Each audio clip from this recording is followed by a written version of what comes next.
Hello everyone. Wild wolves in the United States are facing a serious challenge as their natural food sources are depleted.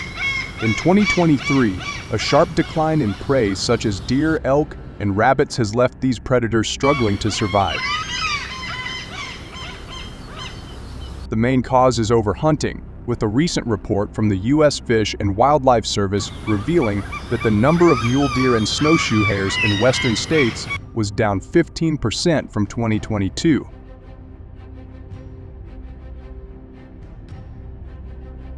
This decline is not just about numbers. It is also about habitat fragmentation, which pushes wildlife into human territory in search of food. So what is the government doing to address this growing problem? Follow along as we explore these questions, and don't forget to subscribe to our channel for the latest updates.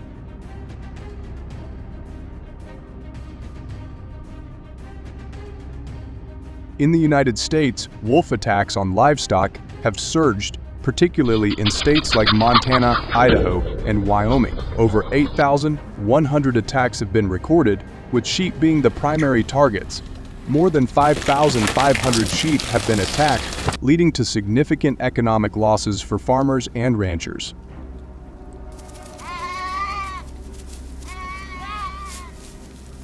A striking example occurred in May 2023 at Triple D Ranch in Montana, where a pack of gray wolves killed 17 sheep in one night, resulting in an estimated $12,000 loss for rancher John Anderson, including the value of the sheep and future protective measures.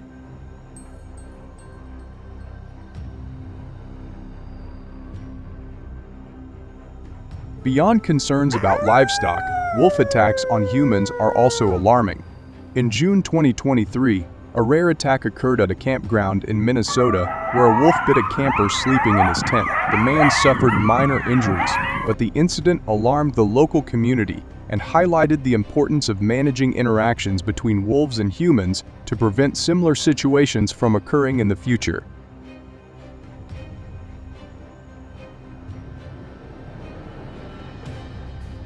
To address these safety concerns, the U.S. government has authorized wolf hunting in certain areas and under specific conditions to manage wolf populations and minimize conflicts between wolves and humans. Wolf hunting requires a permit issued by a wildlife management agency, and there are often specific quotas on the number of wolves that can be hunted in a season to ensure that wolf populations are not depleted too much.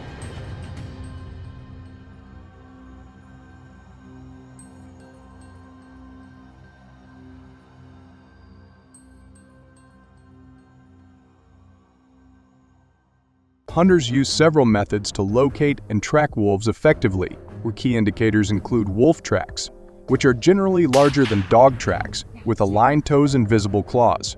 Hunters also look for signs of wolf activity, such as flattened grass or scattered bones from a previous meal. Additionally, they often listen for the distinctive howl of wolves at dusk or dawn, when these animals are most active.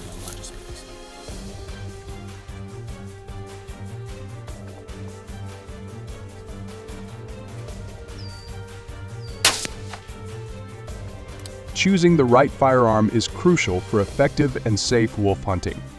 Rifles are the most popular choice due to their long-range shooting capabilities and high accuracy. Popular calibers for wolf hunting are usually .243 Winchester or .36 Springfield, thanks to their balance of power and recoil. These firearms provide enough energy to take down a wolf at a long distance.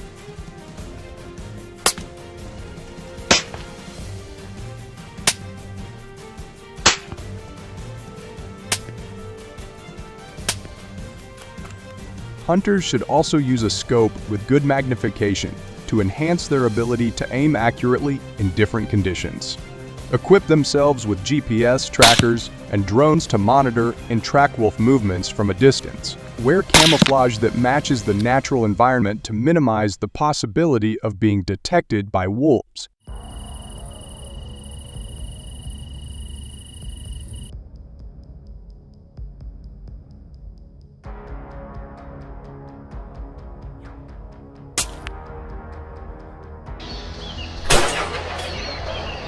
However, animal rights and environmental groups express deep concerns about wolf hunting, as it can negatively impact wolf populations and ecosystems. They argue that hunting can significantly reduce wolf numbers, leading to an imbalance in the ecosystem. Wolves play a crucial role in controlling prey species like deer and elk, so their decline could disrupt the natural order.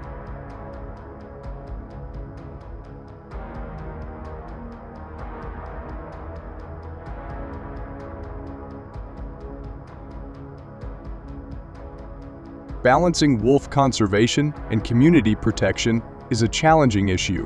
What do you think about the role of hunters in managing wolf populations? Or do you have other ideas on how to tackle this problem? We'd love to hear your thoughts in the comments below. Don't forget to subscribe for more exciting wildlife and nature videos. See you in the next video.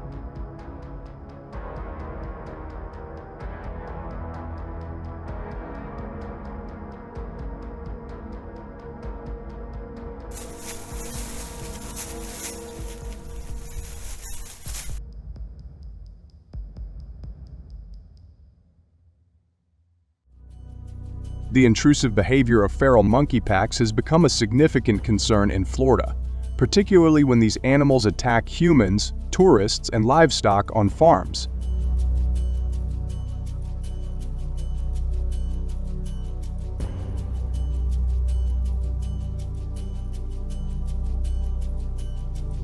Despite their high social nature, these monkeys have posed a substantial crisis.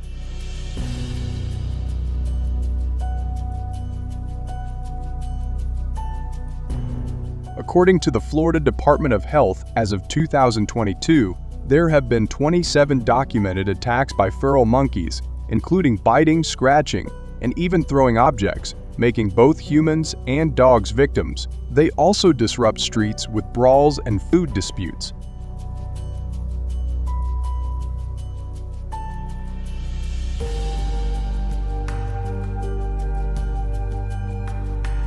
The marauding behavior of these monkeys has become a critical issue. They attack humans, tourists, and livestock on farms, causing considerable disturbances.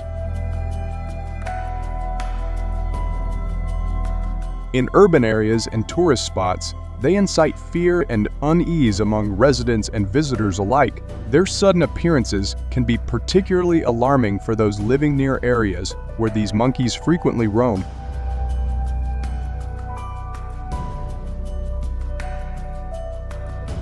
Additionally, their creativity extends beyond stealing food. They are known to damage cars in search of sustenance and even swim in people's swimming pools when homeowners are away.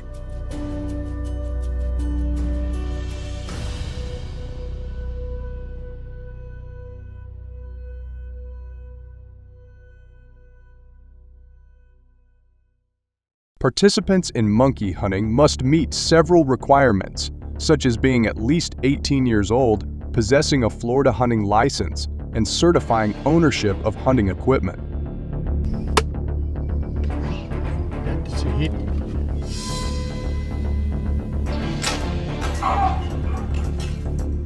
To hunt monkeys successfully, hunters use fruits to create traps. Given that baboons are very intelligent animals and live in groups, hunters need to hide near these areas, staying quiet until the monkeys appear.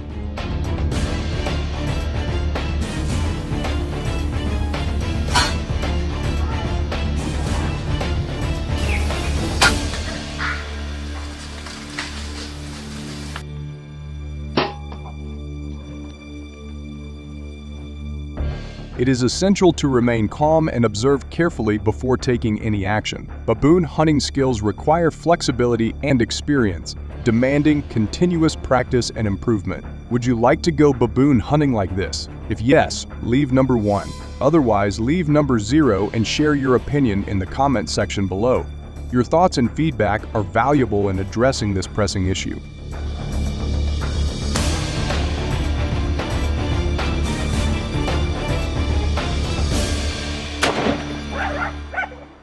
In the heart of Texas, where vast expanses of cornfields stretch across millions of acres, a formidable and destructive force is at play.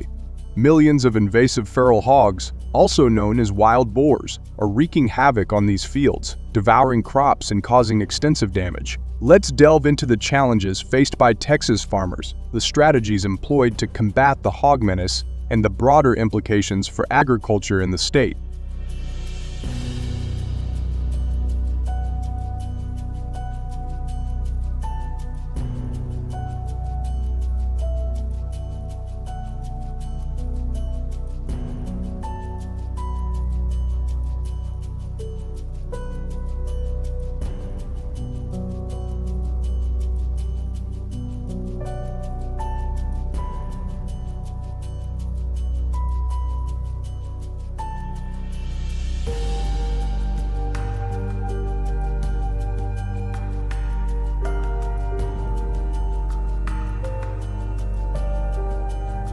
Texas, renowned for its significant corn-growing areas, is grappling with an escalating feral hog population.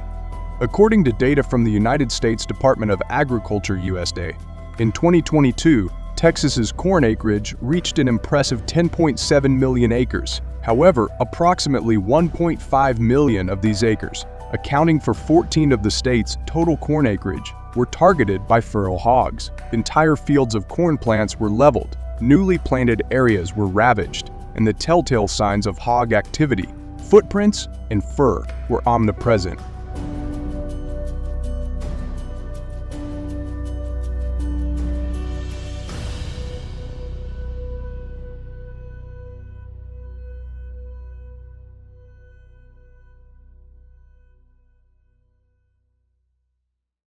Faced with such a daunting challenge, Texas authorities and farmers are employing a range of strategies to control and reduce feral pig populations. These efforts require close cooperation and creative solutions from both local communities .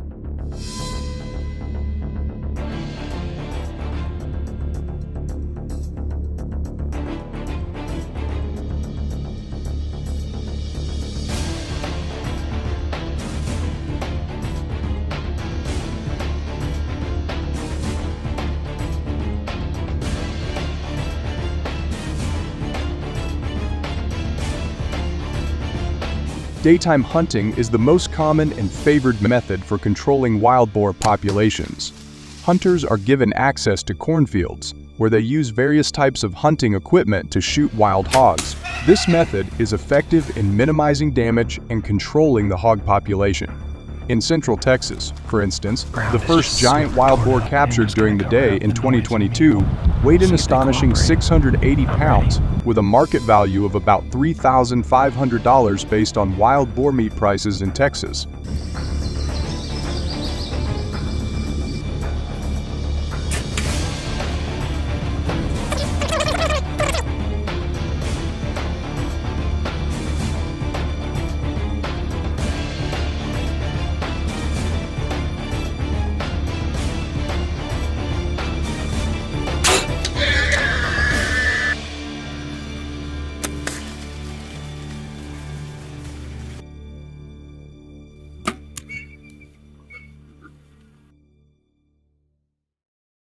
Daytime hunting yields significant results annually, with about 100,000 wild hogs captured in Texas cornfields.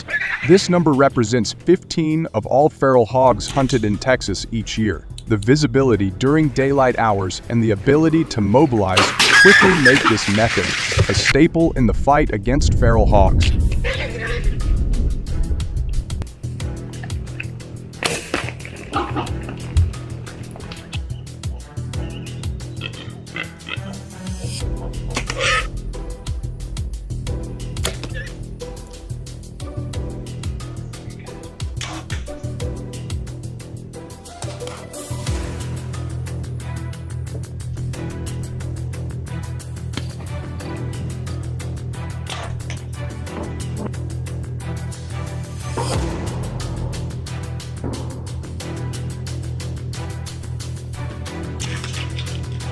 Hunting wild boars at night using drones has emerged as a highly effective method, significantly increasing the harvest of wild boars compared to daytime hunting.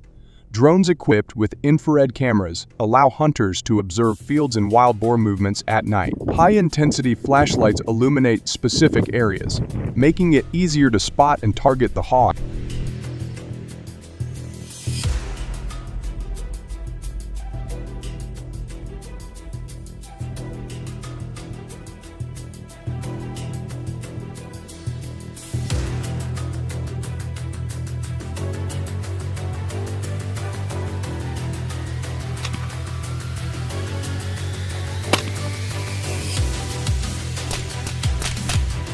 This method leverages technology for precision and safety, ensuring accurate targeting even in low-light conditions. Wild boars are typically more active at night, often gathering to feed in cornfields, which creates favorable conditions for hunting. The largest wild boar hunted at night in Texas in 2022 weighed 800 pounds, valued at about $4,000.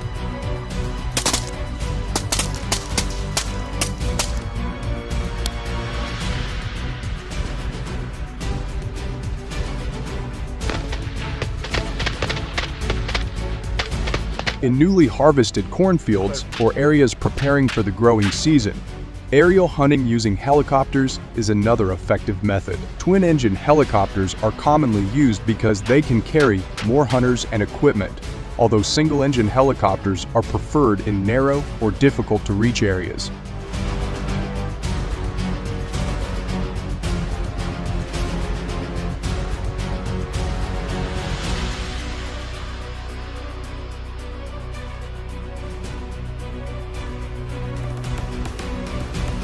The process involves initially flying high to survey the area and reduce noise and disturbance. Once the hunting area is zoned, the helicopter flies low to approach the wild boars, allowing for precise targeting. Aerial hunting offers several advantages, including covering larger areas and ensuring the safety of hunters who do not need to come into direct contact with the wild boars. However, this method also has disadvantages, such as high operational costs and potential noise and environmental pollution.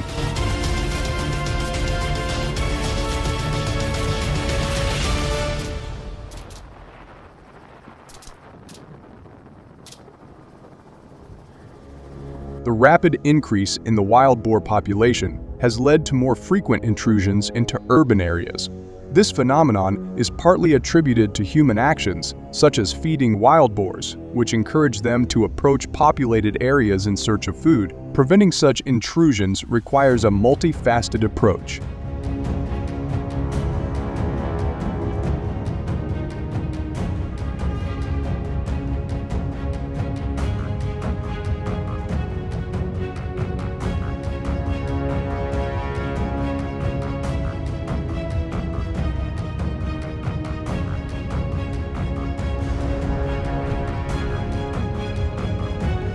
Firstly, it is crucial to prohibit feeding wild boars in urban areas to avoid attracting them.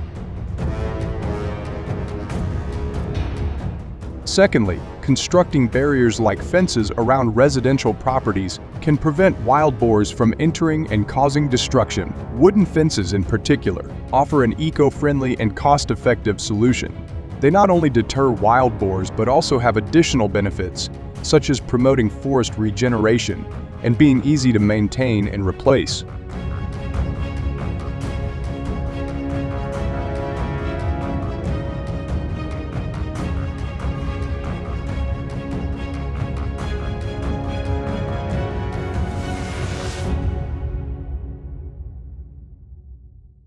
The battle against feral hogs in Texas highlights a significant agricultural and environmental challenge. The invasive nature of these animals poses threats beyond cornfields, affecting various aspects of rural and urban life. Effective management and control of the feral hog population require continuous adaptation and innovation.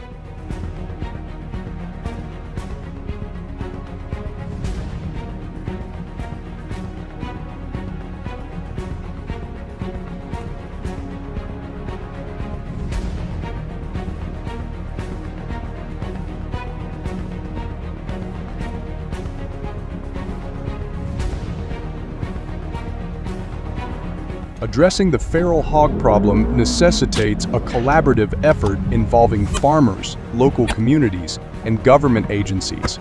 Community involvement is vital in monitoring hog movements, reporting damage, and participating. Government support through funding and resources is essential for implementing large-scale control measures and supporting research into more effective methods.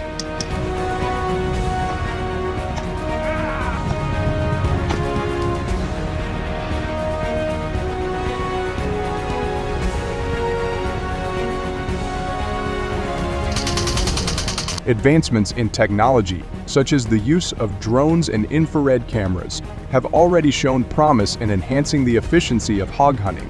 Continued investment in technology can lead to even more innovative solutions, such as automated monitoring systems and advanced trapping mechanisms.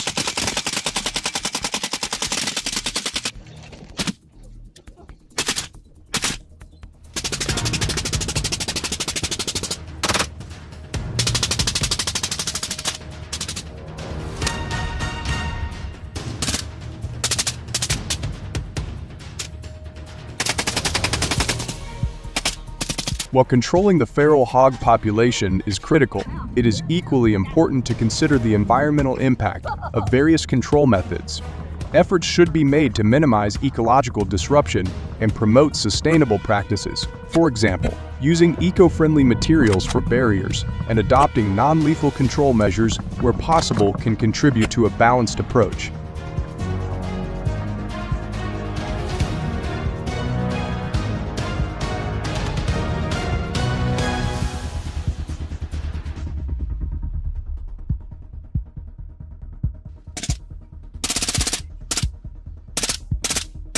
Raising public awareness about the feral hog problem and educating communities on best practices for prevention and control are crucial components of a comprehensive strategy. Public campaigns can emphasize the importance of not feeding wild boars, reporting sightings, and participating in local control initiatives.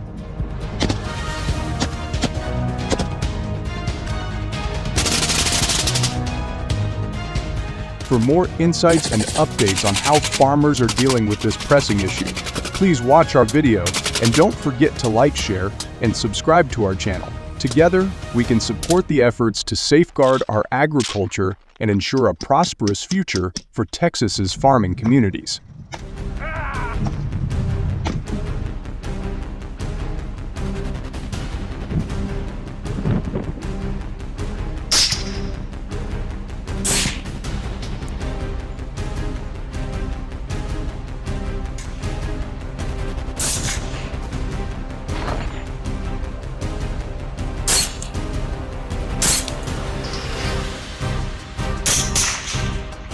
In some urban areas, there is a trend where people raise wild boars as pets. They feed them milk and family food, allowing them to rest and live in their homes. However, this practice can be extremely dangerous for the family. Wild boars are inherently wild animals, and despite being raised in a domestic setting, their natural instincts remain intact. They can become a dangerous threat, especially when they feel hungry or excited by the smell of food.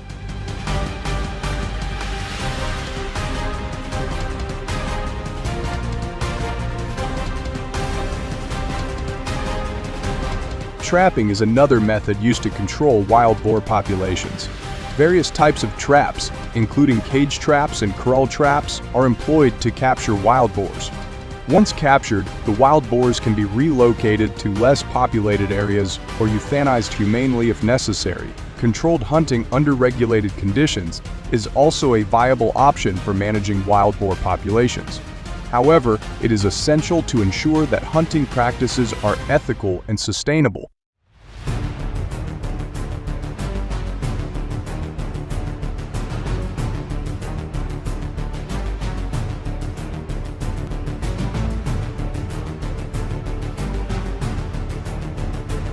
Community involvement and education are crucial components of wild boar management.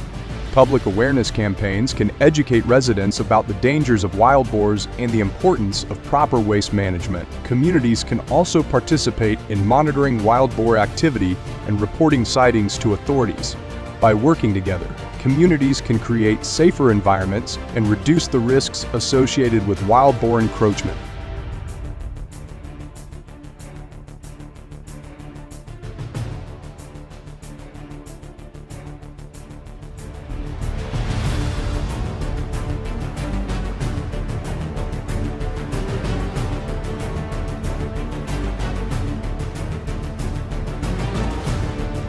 authorities play a pivotal role in wild boar management.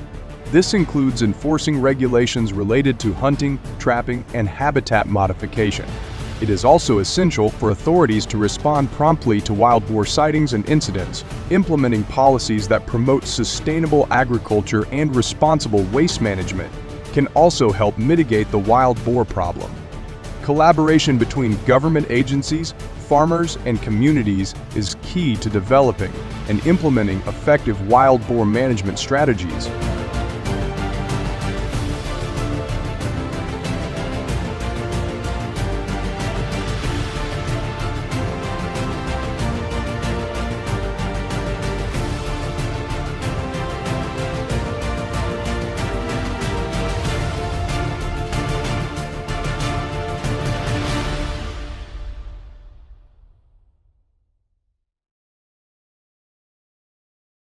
The southern and central states of the United States, particularly Texas, Alabama, Arkansas, and Mississippi, are grappling with a significant ecological and agricultural challenge.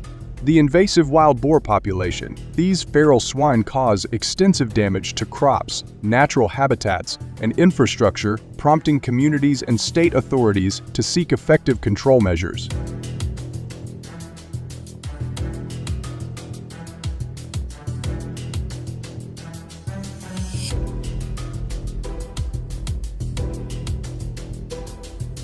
One such measure that has gained popularity and controversy alike is the organization of wild boar hunting competitions. Events like the Texas Hog Fest, the North American Hunting Club's Hog Hunt, the Great American Boar Hunt, the Classic Hog, and the Arkansas Wild Boar Hunt have become major attractions within the hunting community.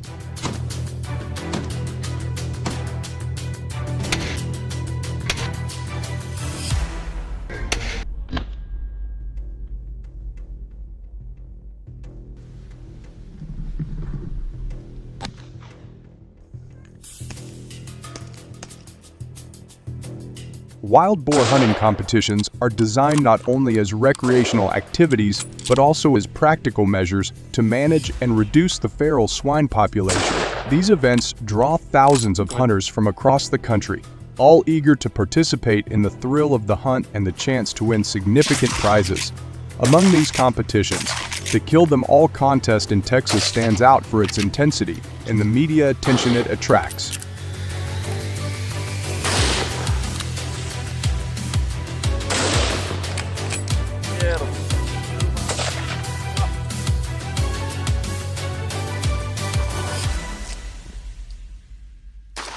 Held every October, the Kill Them All contest is a highly anticipated event where hunters use heavy weapons, including machine guns, to hunt. The competition is divided into various categories, such as the total number of wild boars hunted, the heaviest wild boar, and the smallest wild boar. Winners receive substantial prizes, with the top prize for the most wild boars hunted reaching $100,000. Additionally, gold, silver, and bronze medals are awarded to winners in each category, engraved with their names, the category, and the year of the competition.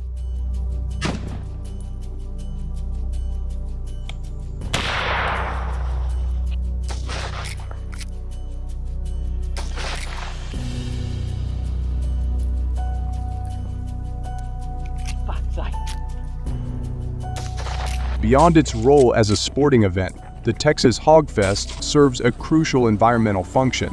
By controlling the wild boar population, the competition helps mitigate the damage caused by these invasive animals, thereby protecting local agriculture and natural habitats. This dual purpose of recreation and conservation underscores the event's significance in the hunting community and its impact on regional ecology.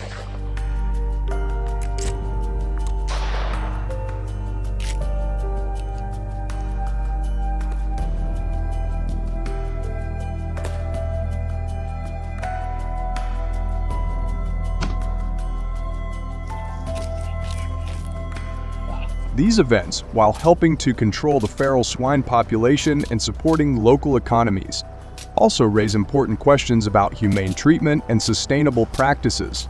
What are your thoughts on these competitions?